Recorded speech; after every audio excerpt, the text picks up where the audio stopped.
Hi friends, welcome to my channel. ఈరోజు మన వీడియోలో క్రిస్పీగా పెసరవడలు సింపుల్గా ఎలా చేయాలో చూపిస్తున్నానండి. స్కిప్ చేయకుండా లాస్ట్ వరకు చూడండి. ఈ పెసర్లను 3 నుంచి 4 గంటల పాటు నానబెట్టుకోవాలి.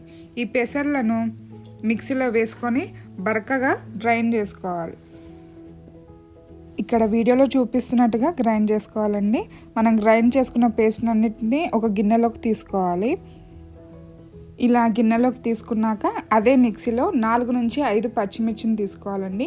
మీరైతే ఎంతైతే కారం తింటారో దాన్ని బట్టి పచ్చిమిర్చిని వేసుకోండి. ఒక పెద్ద ఉల్లిపాయ, సన్నగా తరుముకున్న అల్లం ముక్కలు, రుచికి సరిపడా ఉప్పు, 1 స్పూన్ జీలకర్రను వేసుకొని మెత్తగా గ్రైండ్ చేసుకోవాలి.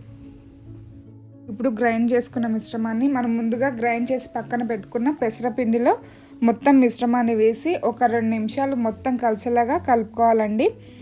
ఎంత మంచిగా కలుపుకుంటే అంత టేస్ట్ వస్తుంది, ఎందుకంటే అవన్నీ పిండికి పట్టాలి కదా. మంచిగా మిక్స్ చేసుకొని పక్కన పెట్టుకోండి. ఇప్పుడు స్టవ్ ఆన్ చేసి ఒక కడాయిని పెట్టుకోవాలండి. కడాయి వేడైన తర్వాత డీప్ ఫ్రైకి ఎంతైతే ఆయిల్ అవసరమో అంత ఆయిల్ని పోసుకొని వేడి చేసుకోవాలి. నూనెలో కొంచెం పిండి వేసి చెక్ చేసుకుందామండి. చూడండి, ఇలా పిండి వేసినప్పుడు బబుల్స్ వచ్చాయంటే నూనె బాగా వేడి అయిందని అర్థం.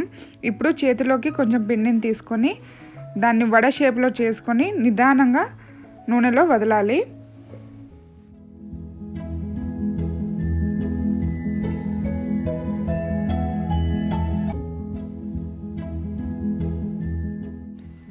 అరచేతికి నూనెను కానీ వాటర్ కానీ రాసుకోవాల్సిన పని లేదండి. చేతికి అంటుకోకుండా ఈజీగా వచ్చేస్తాయి ఈ వడలు. ఇలా ఒకదాని వెంట ఒకటి వేసుకుంటూ మీడియం టు హై ఫ్లేమ్లో పెట్టుకొని గోల్డెన్ కలర్లోకి వచ్చేంత వరకు ఫ్రై చేసుకోవాలండి. అప్పుడే టేస్ట్ బాగుంటుంది.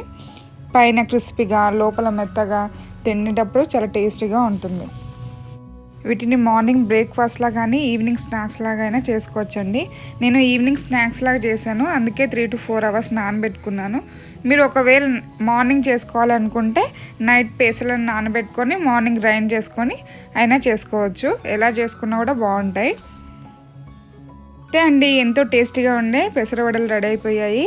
ఈ వీడియో కనుక మీకు నచ్చితే లైక్ చేయండి, షేర్ చేయండి, సబ్స్క్రైబ్ చేయండి, సపోర్ట్ చేయండి friends. Thank you for watching.